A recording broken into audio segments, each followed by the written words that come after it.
Welcome to the Otto Show, business and lifestyle mentorship for rebel healers, priestesses, witches, and wild women. This podcast will give you the tools and inspiration to help you build and scale your online and in-person healing business so you can help more people and make more money. My goal is for you to thoroughly enjoy your life and business with plenty of time for pleasure and play. I am over the moon delighted that you're here. Let's start today's episode. I am so excited to invite you to join me live in Ann Arbor on Saturday, September 30th for Amplify and Activate. This is the one-day women's leadership and empowerment retreat experience, and I'm running it for you live September 30th. I want you to join me for this day because I want you to leave feeling fully capable. You are a rebellious femme who is seeking alchemy and transformation, and you get to be lit up, energized, empowered, and wildly supported by sisterhood and community.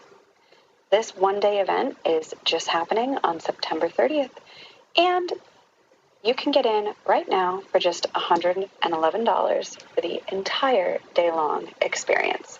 We start at 9:30 a.m., and we conclude just around 4 p.m. with a whole bunch of juice, embodiments, ceremony, and surprises in between. Go to the website at emily-otto.com/amplify and activate to get your ticket. Hello. Yay, it's working. Hi. My name is Emily Otto, and my business is Rebel Incorporated, and I help wild women, priestesses, healers, weird, outcast, amazing, magnificent, beautiful creatures to create the business and life that they love without compromising. So hi, if you're watching this live, you are inside of my free Facebook group, The Rebel. And I'm like internally exhausted and excited all at the same time. There's a lot happening. If you're here, please say hi. I'd love to say hi to you. I'm exhausted because I just got back from Burning Man. And Burning Man 2023 was unlike any other burn. And I'm so grateful that this was my 6th Burning Man. And the 6th time I've gone to that crazy place in the desert with 70,000 other people and figured it out every step of the way. And I wanted to go live both to say hi and to see what's coming up in your world. Did you come to the burn with me? What was your favorite art piece? What was your favorite interaction? And to share vulnerably the massive death and rebirth and transformation portals that I went through in this round of Burning Man.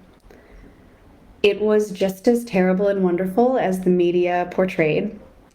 There were a lot of hard parts. There were moments where I really thought we were going to be hauled out of there by the National Guard. And there were moments of pure joy and ecstasy and fun and exploration and everything in between. Mm-hmm. The beautiful and the hard part about creating a temporary city in the desert is that all of humanity is represented. There were 73,000 people-ish at this year's Burning Man. And when the rain started, it was near the end of the week. A lot of people fly in at the end of the week just for the big parties, which happen really Friday, Saturday, Sunday. The man usually burns on Saturday. The temple burns on Sunday. And most people leave the city by Sunday or Monday.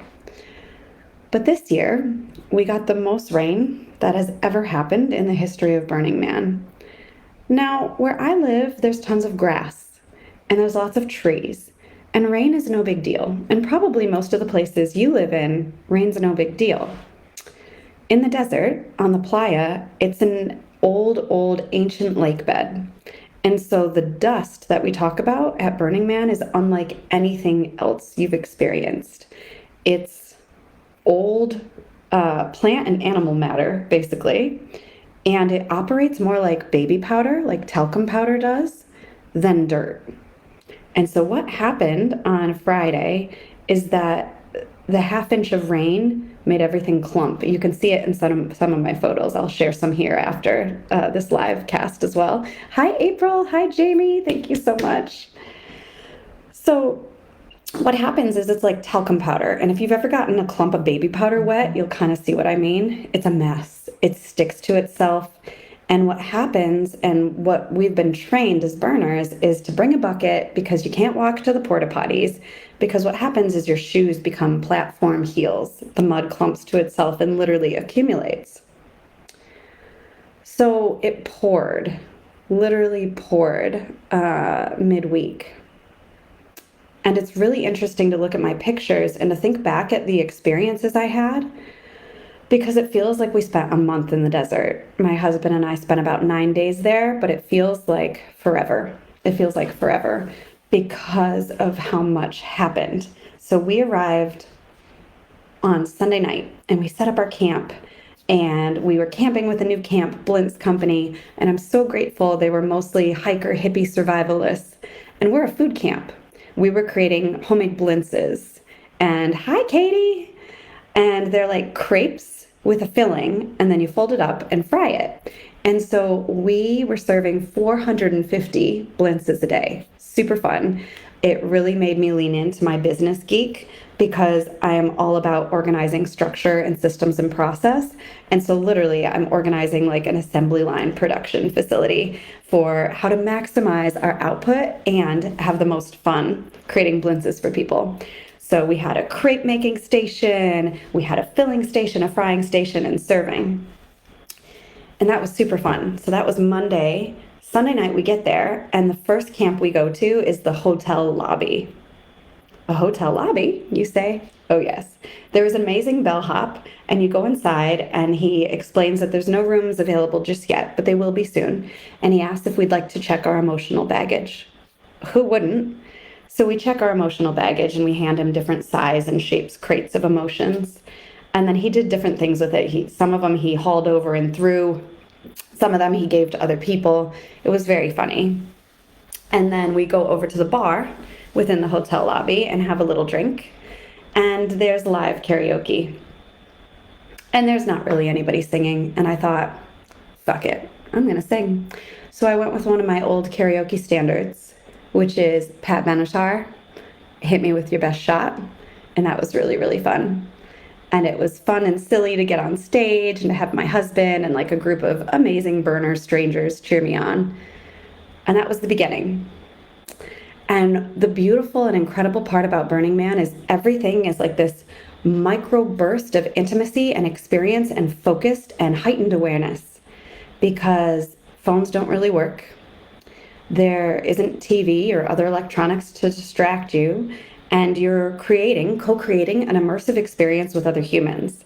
So in this one camp, there are hundreds, maybe even 1,000 at Burning Man. It was a hotel lobby. It was fully enclosed. There was live karaoke, a bar, a bellhop, interactive experiences, couches, TVs for the karaoke words. That was one camp and one experience that we had for like maybe 30 minutes. And what happens is these experiences kind of accumulate and overlap on one another. And I used to try to track it. I used to journal. Let me know if any of you out there are super into journaling. I used to journal every day. I'm like, here's what I did. Here's what I experienced. Here's what happened. But then I started to just lean into last year, the year before, this year of like, I'm just going to let it happen. And I'm not going to worry about the timeline or tracking it. And I'm just going to enjoy the experience and the immersion and being in this weird, timeless limbo of co-created magic with other humans. Because how often do you get that? How often do you get to access this experience of creating beautiful things with other people and not having to go to work, or not having to drop kids off somewhere, or not having to like, you get to step out of your day-to-day routine. But the beauty is that you get to keep any routines that are nourishing and nurturing and supporting you. And so what I love about Burning Man is it's a reset. It's an opportunity for investigation and deep transformation and healing, because then you get to choose what's serving you and how. So So one of the biggest things that I always do at Burning Man is have a morning ritual and an evening ritual, no matter what time I go to bed or what time I get up. And these things really helped me through the chaos that was the mud and the freak out and the concern, the very real concern that we were going to have to get hauled out of there or rescued in some way. So a lot of us burners, we're used to crazy chaos. We're used to making do with what we have, figuring it out, rallying together. So a lot of OG burners, you'll hear from us, it was fine. And that's true. It's also true that it wasn't fine. Because there were moments where for 48 hours, we thought the porta potties would not be emptied. And it's a very scary reality when you've got 70,000 people in the desert and no clear sanitation method, right? So 70,000 party goers, and we weren't supposed to be using the porta potties. And if we did, they couldn't get emptied. So shit got real fast. And my camp rallied so hard. Conversations I never want to have again include organizing with 23 people around who is on the poop committee and who is on the pee committee. The conversation that was fun was figuring out, okay, who's on breakfast? We were a camp only doing dinners.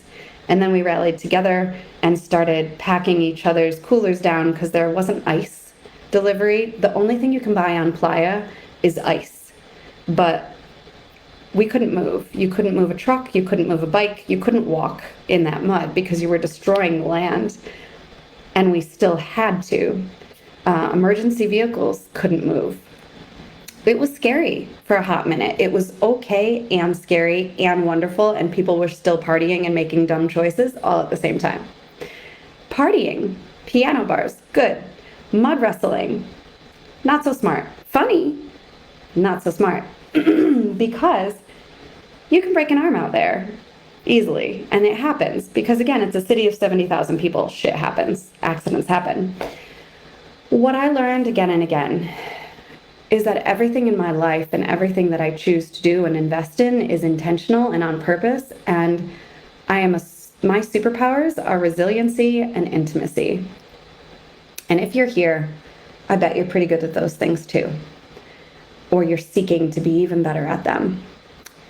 So my morning routine and my evening routine stayed on lock of, okay, I'm going to wipe my body down. There was no more dust. There was just a lot of mud. I'm going to keep my feet dry. I'm going to use my rose water face spray and the body oils I brought with me for like bougie self-care. But it's these little majestic and beautiful details that make life feel exquisite and human and soul building. It's the slow and the quiet and the sweet conversations, connecting with each other, hearing stories from home, having a guitar picked up from another camp and singing songs in the evening with our camp under, luckily we had big monkey huts with tarps on them, so our tents were dry, most of them. It's the small interactions of supporting each other. Within 24 hours, we had people coming by asking for food, which is heartbreaking because they should have had more than 24 hours worth of food with them, but they didn't. It's not leaving people behind when we can do something to support. So Zendo is a psychedelic harm reduction camp, and the main guy that was leading at Zendo in our sector of town at the 9 o'clock portal came over and said, do you have a camp stove? Do you have a pot? Do you have more lights? Our power's out. I just want to make hot tea for people. There's a lot of people in crisis right now. To which we said, yeah, here's a camp stove. Here's lights. Do you need more volunteers? What do you need? And he needed a couple hugs because it's a lot to hold space and to support people going through crisis in an already intense environment. So what I saw at Burning Man was a lot of opportunities for deeper connection, intimacy, and care. And what I experienced across the time there, which really went from like party, have good experiences, reconnect with my husband, connect to this new community of people that are from Davis, California, High Blends Company, and investing in my bigger community piece by piece. It's the longest I've ever hung out at the Thunderdome. There's a Thunderdome ran by the Death Guild, literally 2 people beating each other with foam sticks. And it was always a goal of mine to climb on the dome, and my husband helped me do that. Early morning dance parties at Bubbles and Bass, listening to amazing female DJs. I didn't get to do half of what I wanted to do on my list, including seeing Katie or seeing another client, Elizabeth, or getting to go to all of these other places or ideas that I had. But I had a deep conversation with a dear old friend who now lives in California, Carla. And we talked for a couple hours, and her partner gifted us hot showers in their RV, and she braided my hair right before the storm started, and we had to walk across the playa, and we're still smiling. And there was a moment where my bike wouldn't move anymore. The playa dust clumps up and it sticks to everything, and the bike literally wouldn't even push. And my husband, Connor, was like, I'm just gonna put it on my shoulders. Here we go. So we did, and I pushed his bike. And eventually we couldn't push his bike either. There was nobody else out on the roads. We were walking back to camp. I knew we should have just stopped, but it was also like the rain was getting harder. It was only gonna get worse. What are you gonna do? And so there he is with both bikes, because I have EDS. If I start carrying things in awkward ways, my hip's gonna go out of place. And because miracles abound, I had a UTI at Burning Man this year, and I ended up having to go to the hospital there to get antibiotics. But what I loved about that experience was being able to go to the hospital and get antibiotics. And I didn't pay separately for it. And to see the hospital and the resources that we as a community create and fund was really awesome. And I'm grateful for that opportunity. And I hope I never have to go to the hospital at Burning Man ever again. So he hauled both bikes back, and we hunkered down. And what we did is we made the most of it. You couldn't find Elizabeth either.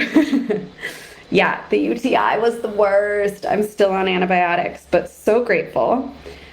And we just normalized the suck and made space for it of both and. And this is the same in creating conscious cosmic businesses that the world has never seen before. You're a leader. You're a healer. No one else is doing what you're doing exactly the way that you're doing it. You are the only one. And so it's easy to look around and be like, oh my God, I can't do this. You can, and you will, and I'm here to support you in figuring out the how and bolstering your confidence, your spirit to figure it out and try it differently and go forth and share your message and help heal the planet again and again and again. No one else is like you. No one. And that's why it's being a leader. That's why it matters that you do what you do. That's why it feels excessively hard, because the world needs your magic. And now is the time. And that's what I learned and felt again and again at Burning Man, with the different art pieces, with the different productions, with the different interactions and engagements and calm, simple, sweet conversations with people. Everyone is so unique. Everyone's story is so different. And what matters to us is different. And that is a good thing. But we can come together in helping others. And we can unite against a common enemy of mud on the playa and mooping, which is matter out of place. And unfortunately, there's probably a lot of it this year, because there are socks that got stuck in mud and plastic bags and scraps of toilet paper, and worse offenders still, stakes for tents and screws and all sorts of things that are going to be cleaned up over the next 2 months and maybe more. So it was an emergency. It was the best of times and the worst of times. And one of my favorite days was that Saturday or Friday, timelessness becomes a thing. And we had decided in camp on a breakfast crew, a lunch, and a dinner crew. And breakfast made crepes with sauteed cinnamon apples. And for lunch, myself and my campmate, Cola, made a chickpea curry out of all the leftover vegetables that were about to go bad, and canned chickpeas and all this coconut milk we had, and it was exceptional. And then for dinner, my friend Anthony made homemade, hand-rolled, on the playa, fettuccine with canned bolognese sauce that him and my husband had made back at home. And then they actually canned it in metal cans and brought it to the playa. We ate so well that day. on a day when spirits were down. It was pouring rain, and we only had hysterical laughter and squelching to carry us through. My superpower is resiliency and intimacy. And I think if we open ourselves to the transformation and the suck and the beauty of it all, we get the nuggets of wisdom, hard-won wisdom, experience, knowledge, and understanding from all of it. There's a lesson in each piece, in allowing my husband to carry me from one pile of squelch to the next, in banding together and figuring out a porta potty solution, in feeding each other, in sharing resources, in watching the rainbows, the double rainbow, come across the playa, in supporting some people to walk out if they needed to, in getting information from center camp and from our neighbors and from the ranger station, and in simple solidarity of chuckling at the mud at the ranger bar on Sunday and FaceTiming my kids, which was beautiful and heartbreaking because Cedar started school at kindergarten last week, and Rowan started at a cooperative preschool this week, and all of a sudden my life has changed again. But if we wait until we have more time, more money, it's more stable, it's never going to happen. We've got to do the best with what we have and figure it out and move forward and lean on each other and offer and receive support.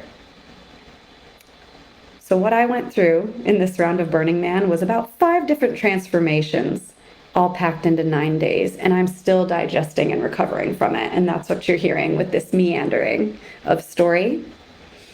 But I'm doubling down on everything that I love. One of the things I got to talk about again and again is how amazing my clients are and how powerful the work that they do is, the work that you do is, and how needed it is. You are literally helping thousands of people through your stories, through your newsletters, through your podcasts, through your programs, through your one-on-one coaching, through your services, through your master classes. You are helping people. And I am here right behind you every step of the way to help you help them. In 2014, I heard a voice in the Temple of Grace tell me, heal the healers. And I thought it was audacious and ego-filled. And here I sit in 2023 at the Temple of Heart, realizing that it is absolutely my mission and my task to heal the healers. I'm the person in the person's corner, the healer behind the healer. And I'm here to help you figure it out so that you can have a business and a life that you love. And it's not going to look like anybody else's life. And it's not going to look like anybody else's business. And instead of looking for the proof that it's possible, we have to decide together that you get to have it. You get to have what you want, and together we get to figure out the how. I'm so excited for season 2 of my podcast. This is going to be the first live episode on it. Stay tuned for so many more. Let me know if there are certain topics you want to hear about. And then this is your official invitation to join me for Amplify and Activate. I am hosting a live, in-person, one-day women's leadership retreat on Saturday, September 30th, and I want you to join me. We are going to be in a ballroom downtown at the University of Michigan in Ann Arbor, Michigan. The nearest airport is Detroit. Come fly in, come drive in. I'm so excited for the 20 amazing women who are already coming. And I am excited to launch and announce a buy one, get one free sale for the rest of the week. Yeah. Until, let's say, Thursday of next week. Buy a ticket, get one for a friend. And if you're in my mastermind or a one-on-one client, either mastermind, you get 3 tickets to share with your friends and invite them to come in. I've never created anything like this before. I don't know if I will again, but I am so excited to host this experience and help you feel lit up, excited, turned on by your life and your business. Deeply supported, nourished, and ecstatic about what you do, how you do it, and who it's for. So join me on September 30th. I'll give you the link below. Feel free to message me if you have any questions or simply comment here. happy to share. And I hope I see you at Burning Man next year. 2 years, I swore I would never go back. And I probably will. It's crazy. And it's transformational.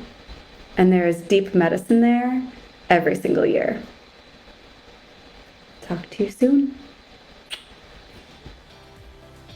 That's it for today. Share this episode with other Rebel healers so they too can make more money, help more people, and fall wildly in love with their life. Join my free Facebook group at The Rebel. Leave us a review and subscribe for next week's episode. XOXO.